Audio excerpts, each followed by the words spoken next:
Asyhadu an la ilaha illallah wahdahu la syarika lahu wa asyhadu anna Muhammadan abduhu wa rasuluhu la nabiyya ba'dah. Allahumma fassalli wa sallim ala habibina wa nabiyina Muhammadin abdillah wa ala alihi wa ashabihi wa mawalah. Qala Allah ta'ala fi kitabihil karim wa bi qawlihi yahtadil muhtadun. A'udzu billahi samil alim minasy syaithanir rajim min hamzihi wa nafthihi wa nafsihi. Ya ayyuhalladzina amanu taqullaha haqqa tuqatih wa la tamutunna illa wa antum muslimun. Wa qala ta'ala fi ayatil ukhra wa tazawwadu fa inna khairaz zadi taqwa wattaqun ya ulil albab. Wa qala ta'ala fi ayatil ukhra wa ma arsalna min qablika min rasulin illa nuhi ilaihi annahu la ilaha illa ana fa'budun. Wa qala Rasulullah SAW wa huwa shadiqul adil amin la tatruni kama utiratin nasara Isa ibn Maryam walakin qulu Abdullah wa rasuluh. Wa qala Rasulullah SAW fi haditsil ukhra la tataba'unna sanana man qablakum shibran bi shibrin dhira'an bi dhira'in hatta law dahalu juhra dabbin lattaba'tumuhum. Al-hadis kama qala sadaqallahu al-azim wa sadaqa rasul karim wa nahnu ala dzalika laminash syahidin. Ila hadratil kiram rais li tamini hadzal masjid al-hikmah fi maskanah Permata Biru Cinonok hafazakumullah wa ila Ad-Diwan An-Nadir li hadal Masjid Al-Hikmah hafizakumullah wa ila al-asatid wal asatidah al-mustaqimin wal mustaqimat li sari hadad din wa hadal Masjid Al-Hikmah wa ila al-ulama wa zuama wal hukama fi hadil mantiqah wa fi hadil maskanah wa hayyakumullah. Wa ilal hadirin wal hadirat uhayyikum bi tahiyatil Islam. Assalamualaikum warahmatullahi wabarakatuh.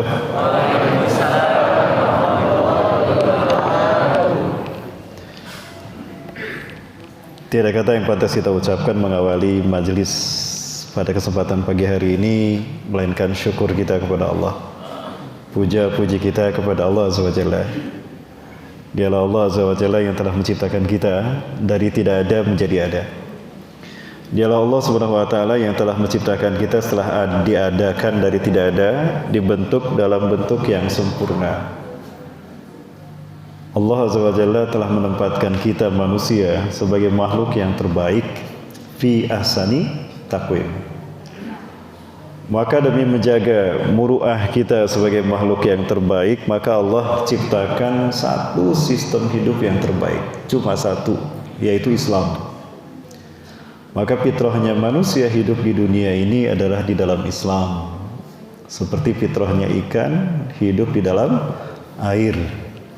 Aman, damai, tentram, dan lestari. Jika tidak percaya, silakan tanyakan pada ikan. Saya sudah bertanya, namun tidak ada jawaban. Karena ikan nggak bisa bicara. Jadi fitrahnya manusia hidup di dunia ini adalah di dalam Islam. Seperti ikan hidup di dalam air, pasti aman, tentram, damai, dan lestari. Maka jika ada manusia yang hidup di luar Islam, itu seperti ikan yang berada di luar air. Bagaimana nasib ikan jika berada di luar air? Nggak jauh beda, seperti ikan bakar, ikan goreng, pepes ikan, nah begitu. Maka apapun yang dicapai oleh manusia di dunia ini, negara yang megapolitan, ya canggih, didukung dengan teknologi yang canggih dan super modern, serta didukung dengan dana triliunan rupiah, betapapun dapat minjem sebagian besarnya dari luar negeri. Semua itu hanya diibaratkan gunung es yang tinggi menjulang ke langit, hancur mencair roboh oleh terik panas sinar matahari. Demi Allah, hanya mereka yang punya iman dan Islam yang bisa tetap bertahan dalam kehidupan di dunia ini, betapapun dahsyat gelombang fitnah akhir zaman yang dihadapinya. Allahu Akbar. Salawat dan salam semua tercurah selalu pada uswah dan qudwah kita Rasulullah Muhammad sallallahu alaihi wasallam. Nabi dan Rasul yang diutus ke tengah-tengah kita membawa misi yang berbeda dengan Nabi dan Rasul yang lain. Setidaknya ada 3 misi yang beliau pikul, beban amanah yang ada di pundak beliau yang tidak dibebankan kepada seorang Nabi pun selain beliau. Yang pertama, beliau adalah rahmatan lil alamin. Jadi luang lingkup tugas beliau itu alam lil alamin. Jadi tidak mungkin dipersempit menjadi sebuah negara. Apakah dalam konteks negara Islam dan sebagainya. Itu fitnah. Itu namanya mengkerdilkan ruang lingkup tugas dakwah Rasulullah. Rasulullah itu rahmatan lil alamin. Yang kedua, Rasulullah SAW adalah imamatun nasi ajma'in. Dan yang ketiga, Rasulullah SAW adalah amirul anbiya wal mursalin. Itu 3 beban amanah yang Allah berikan pada Rasulullah SAW. Sehingga tidaklah patut bagi kita mensejajarkan Rasulullah dengan Nabi dan Rasul yang lain. Bapak Ibu, kalau saya tanya, siapakah manusia yang pertama diciptakan? Jawabannya siapa? Nabi Adam. Yakin? Yakin? Bu? Jamaah? Bu? Suara saya jelas, Bu? Wajah saya jelas, Bu? Makasih, Bu. Bapak Ibu, mohon maaf ini. Saya agak sedikit pening ya. Saya belum sempat tidur, Bapak Ibu.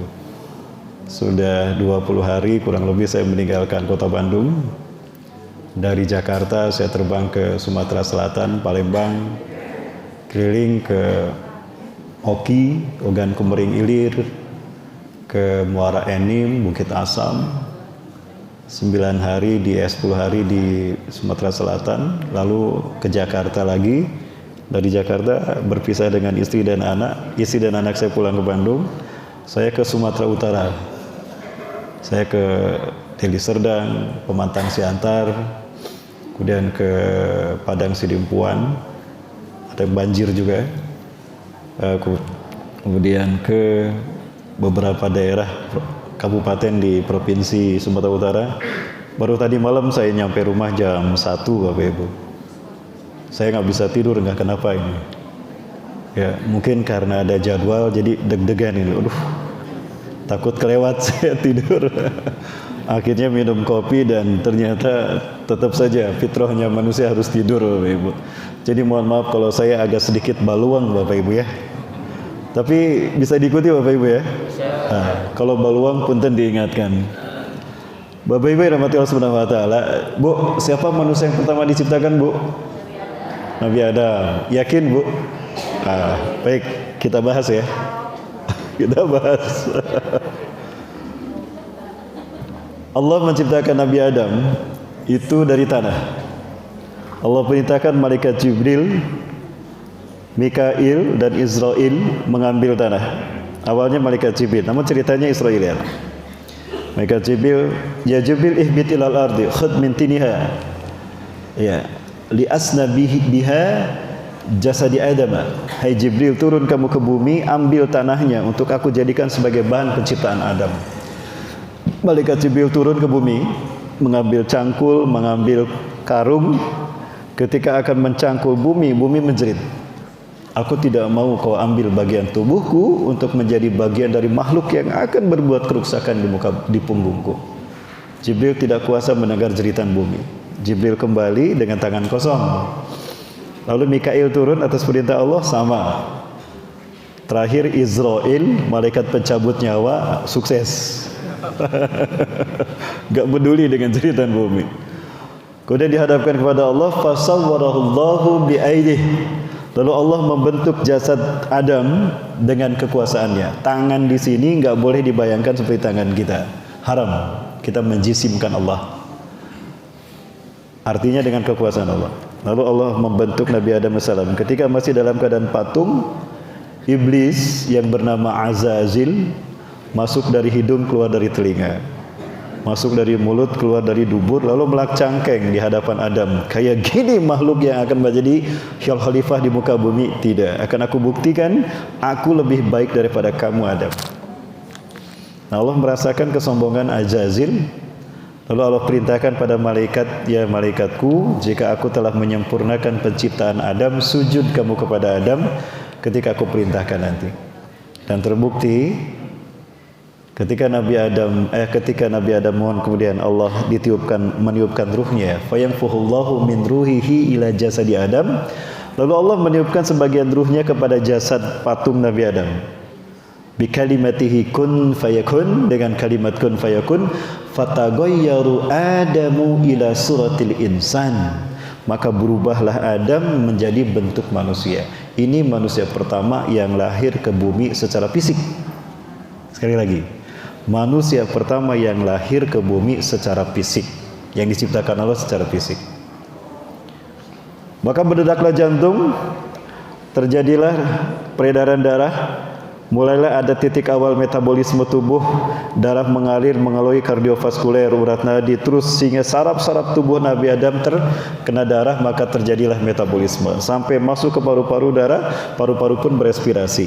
Ketika paru-paru berespirasi, oksigen masuk ke dalam paru-paru Nabi Adam dan Nabi Adam merespon dengan kehidupannya. Bersin Nabi Adam, hasum. Pertama kali beliau bersin, ucapan yang pertama keluar adalah Alhamdulillahirabbil alamin. Kagum para malaikat.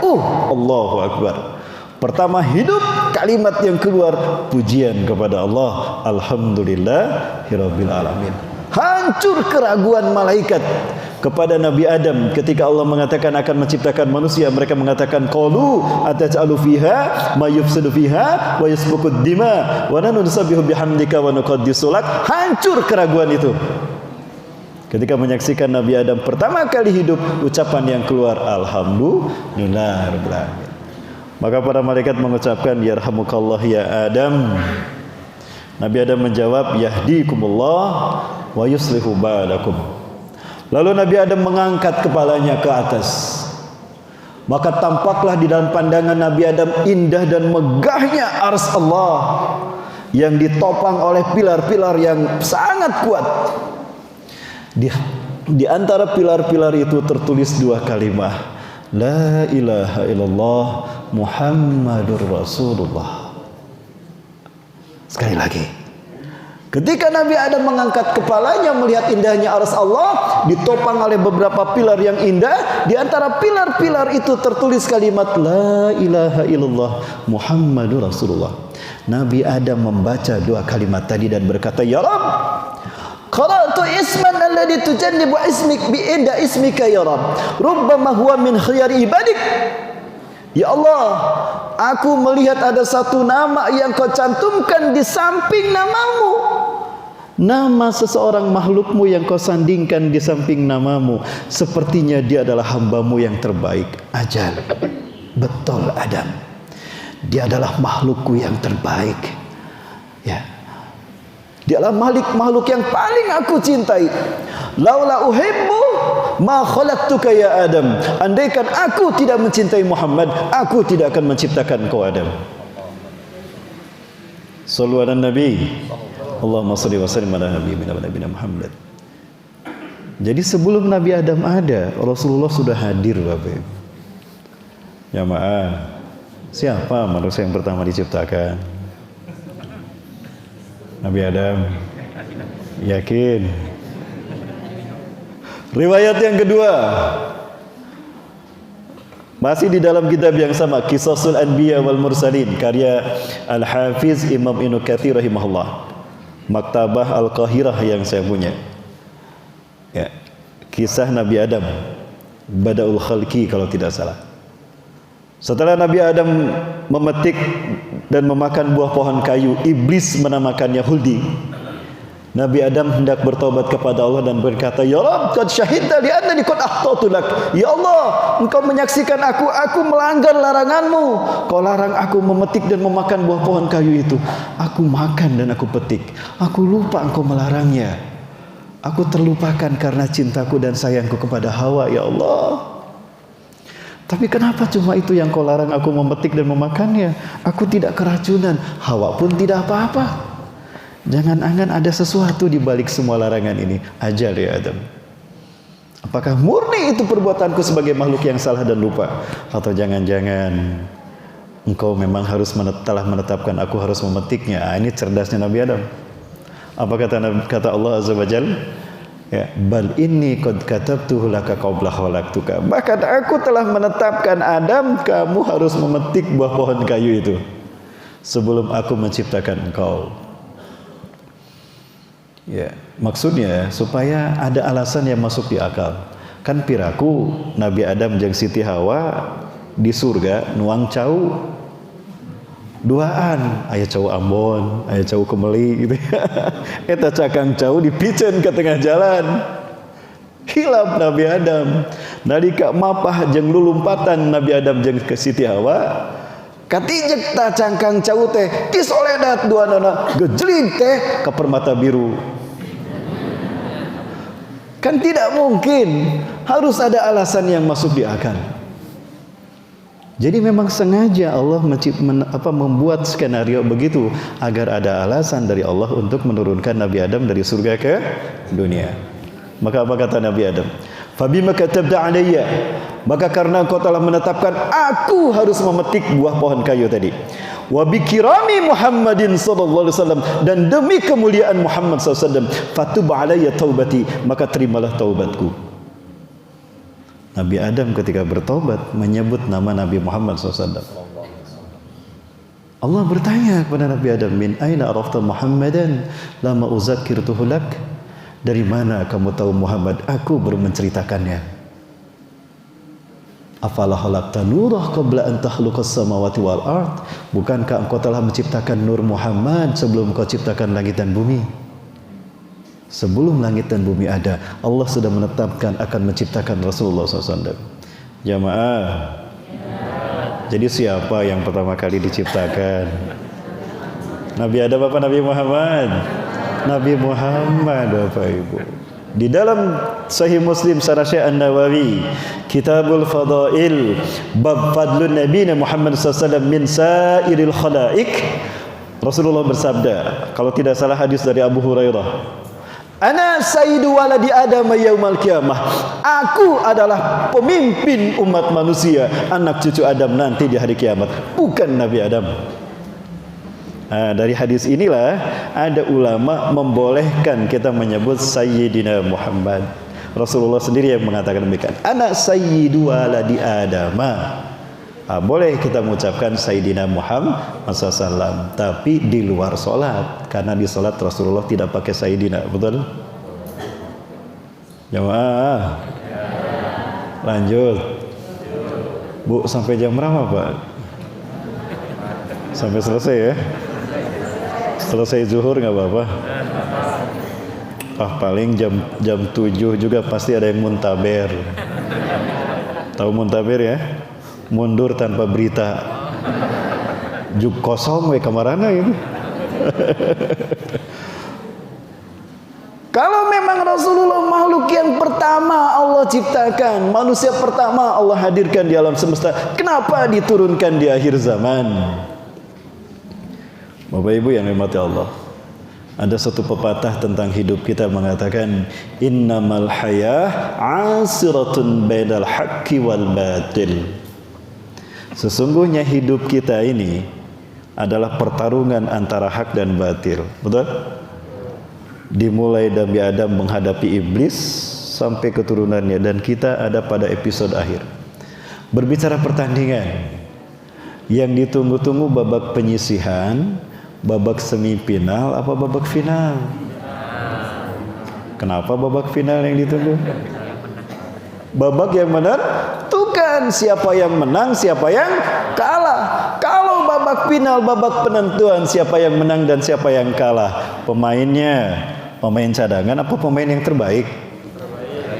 Yang terbaik. Rasulullah SAW sebaik-baik makhluk Allah diturunkannya di babak final.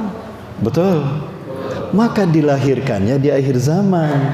Kalau diciptakannya di awal, tapi dilahirkannya di akhir zaman untuk membuktikan kualitas beliau sebagai sebaik-baik makhluk Allah di babak final.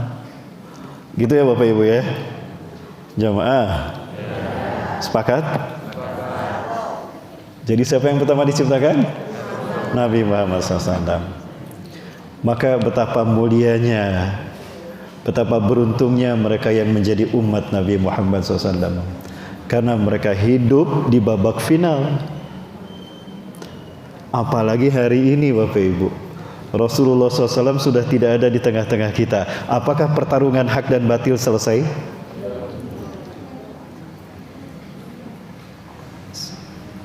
Berlanjut kan Bapak Ibu?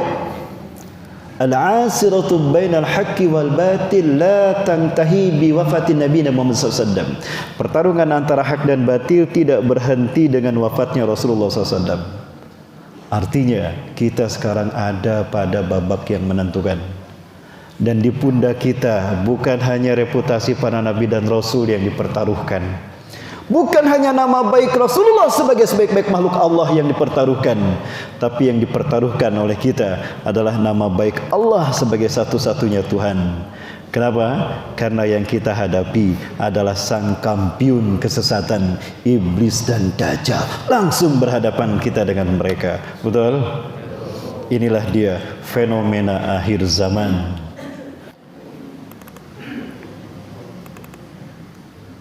Inilah dia sistem dajjal. And there are so many theories about this. We are bombarded with this.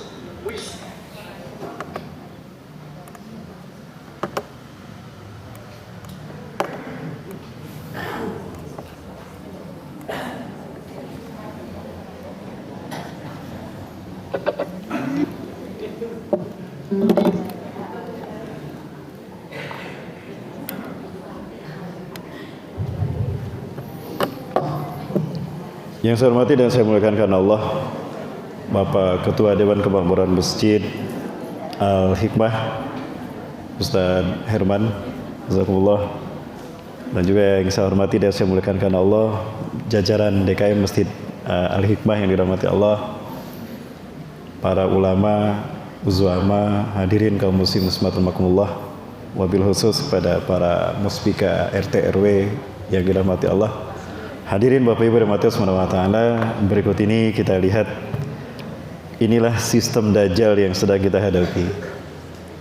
Dan saat ini fenomena akhir zaman telah menampilkan pertarungan yang mulai menotok kepada inti peradaban manusia, tauhid.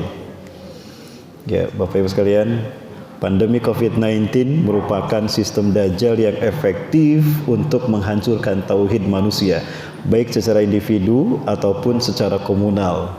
Sadar tidak Bapak Ibu? Nanti kalau ada pandemi yang lebih hebat lagi, masjid ini akan kosong.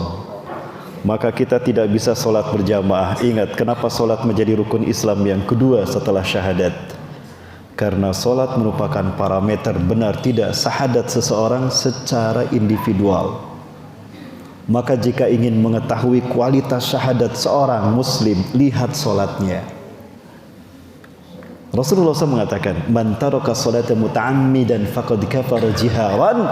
Barang siapa yang meninggalkan sholat dengan sadar sekali saja, kafir dia.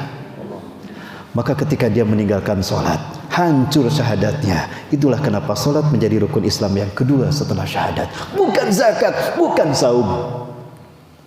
Bahkan Rasulullah SAW menegaskan, innal ahda baini wa bainan nas as-salah. Sesungguhnya perjanjian yang mengikat antara aku dan manusia adalah solatnya. Faman taraka hadhil faridah, barang siapa yang meninggalkan kewajiban solat ini, faqad kafara, maka sungguh kafirlah dia. Jadi solat adalah ukuran benar tidaknya tauhid seseorang. Apalagi kalau kita lihat, semua rukun solat adalah indikator tauhid secara mendasar. Saya butuh 2 jam untuk membahas ini Bapak Ibu.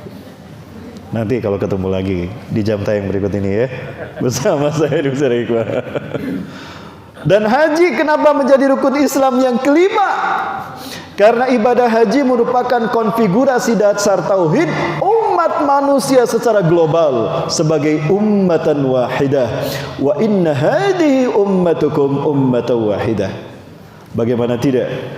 Umat Islam dari seluruh dunia, berbeda bangsa, berbeda warna kulit, berbeda bahasa, berbeda budaya, mereka datang di waktu yang sama, berkumpul di tempat yang sama, melakukan ibadah yang sama, menyembah Tuhan yang sama. Apa itu bukan tauhid? Jamaah, tauhid. Pandemi COVID-19 menghancurkan tauhid dari setiap individu muslim dan menghancurkan tauhid muslim secara komunal. Maka jika masjid kosong gara-gara pandemi COVID dan ibadah haji berhenti, bencana terjadi. Betulkah bencana? Kita bahas pada kesempatan kali ini. Jangan kemana-mana setelah yang satu ini. Tetap bersama saya. And there are so many theories about this. We are bombarded with this. We see people talking about the Freemason order, the Illuminati, the international bankers, the Zionists, alien consciousness. Even some groups are coming up, satanic type groups, new age type religions. All of these coming up, and what we find in most cases is that all of these groups are worshiping a force. If you go to the highest level of these groups, you see they are doing a type of worship. It is not to God. It is not the God of Moses or Jesus or Muhammad, peace be upon them. It is another force.